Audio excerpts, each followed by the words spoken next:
जय हिमालय जय भारत हिमालय लोग यूट्यूब चैनल में आपका स्वागत है और मैं हूं जर्नलिस्ट डॉक्टर हरीश चंद्र लखेड़ा। इस बार बात करते हैं नेपाल के जैसी ब्राह्मणों की। जैसी ब्राह्मणों को पूजा पाठ कर्मकांड का अधिकार क्यों नहीं है, इस बारे में आपको बताऊंगा। इतिहास के पन्ने आपके सामने खोलूंगा, लेकिन जब तक मैं इस बारे में आपको कुछ बताऊं, आपके पूरा आपसे अनुरोध है, विनम्र अनुरोध, इस हिमालय लोग चैनल को सब्सक्राइब अवश्य कर दीजिए। बात करते हैं नेपाल के जैसी ब्राह्मणों। नेपाल में ब्राह्मणों की मुख्यतः दो श्रेणियां हैं, एक है उपाध्याय और दूसरे हैं जैसी।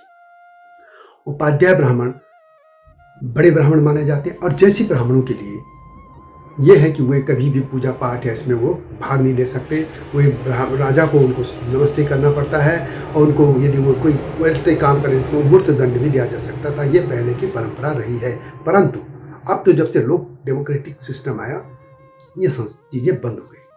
अब जैसी ब्राह्मणों की बात करते हैं, हुआ क्या था। ये डॉक्टर शिव प्रसाद डबराचार्य अपनी पुस्तक में लिखते हैं कि पृथ्वीनारायण शाह ने जब काठमांडू में जो घाटी थी उस पर कब्जा किया था, क्योंकि वो गोरखा जो एक छोटा सा क्षेत्र था, वहां से उनकी सेना बढ़ी थी और नेपाल का एकीकरण के उन्होंने आगे बढ़ा था। ये 1768-69 इसके आसपास था। लेकिन बाद में जब ये आगे बढ़े, तब काठमांडू घाटी में मल्ल राजाओं का शासन था। नेवार लोग थे वो, और वहां पे 3 ही राज्य थे। तो वहां पे जो है कि काठमांडू के जो इलाके में जो थे जयप्रकाश मल्ल थे, उनके को लेकर पृथ्वीनारायण शाह के लोगों ने एक पत्र लिखा, जिसमें उनके जो मल्ल राजा थे उनके बड़े अफसरों के खिलाफ लिख दिया या अविश्वास की बात लिख दी। यानी वो कहीं मिले हैं या वो गोरखा जो पृथ्वीनारायण शाह से उनसे मिले हैं। इस तरीके से उन्होंने जो जयप्रकाश मल्ल थे उनके मन में अब जो उनके पदाधिकारी थे, अधिकारी थे, उनके खिलाफ अविश्वास भावना पैदा कर दी। इस पर राजा ने बिना जांच किए उनको कई को फांसी की सजा दे दी। इससे जब राजा को बाद में पता चला, उन्हें पश्चाताप हुआ, तो उन्होंने इसका बदला लेने के लिए वहां पे जो एक काठमांडू घाटी से आगे है वो जगह है नवाकोट।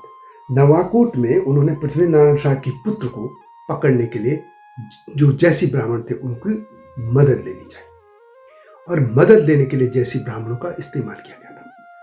और लेकिन अंततः युद्ध में क्या हुआ कि मल्ल राजा हार गए, जो नेवार राजा थे, और पृथ्वीनारायण शाह पूरे नेपाल के राजा बन गए।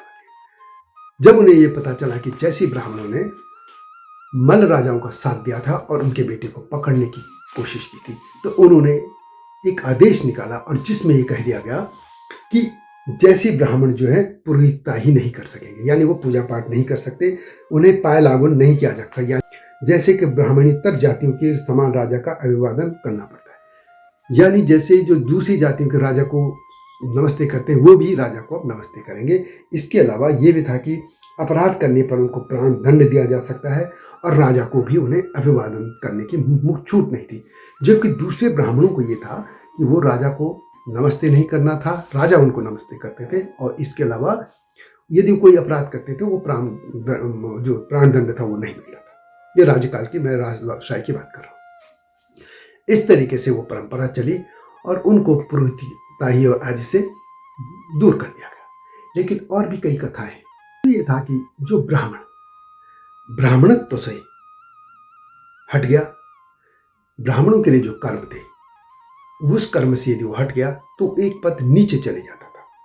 जैसे किसी ने परंपरागत जो तरीके थे कर्मकांड से शादी नहीं की, कोई किसी को भगा के ले गया, या किसी ने दूसरी जातियों से शादी कर दी, तो उनकी जो संतानें होती थी वो जैसी कहलाने लग गई और उन जैसी ब्राह्मणों से फिर पूजा पाठ नहीं कराया गया।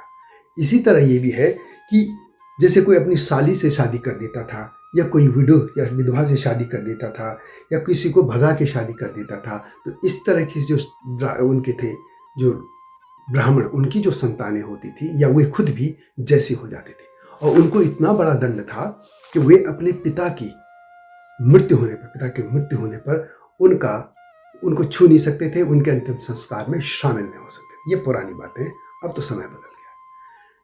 इसलिए होता क्या था, कई बार एक ही परिवार में एक बेटा उपाध्याय है तो दूसरा जैसी। वो कैसे था कि जैसे 2 पुत्र हैं, एक ने परंपरागत तरीके से शादी की, सब कुछ है, तो वो उपाध्याय है तो उपाध्याय रह गया। लेकिन दूसरे बेटे ने किसी दूसरी जाति से शादी कर ली या किसी भागा कर शादी कर दी, मतलब परंपरागत तरीके से शादी नहीं की, इस तरीके से कर दी, तो वो जैसी हो गया था।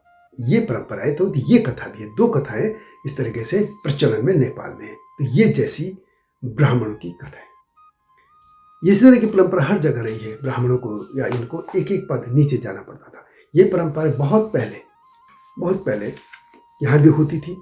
जैसे उत्तराखंड में जो सरोला ब्राह्मण थे, वो दूसरे के हाथ का खाना भी खा लेते थे या इस तरीके से, तो वो सरोला नहीं रह जाते थे। तो इस तरह की परंपरा है। लेकिन हालांकि सब परंपराएं टूट गई हैं, टूटती गई। मेरा सिर्फ यही कहना है कि इतिहास के पन्नों में क्या था, कैसा था, अच्छा था, बुरा था, ये मैं कुछ नहीं कह रहा हूँ।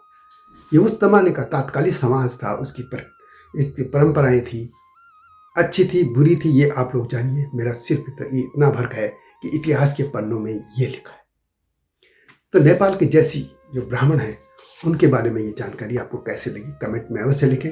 और ये हिमालय लोक चैनल है, इसको सब्सक्राइब करना ना भूलना।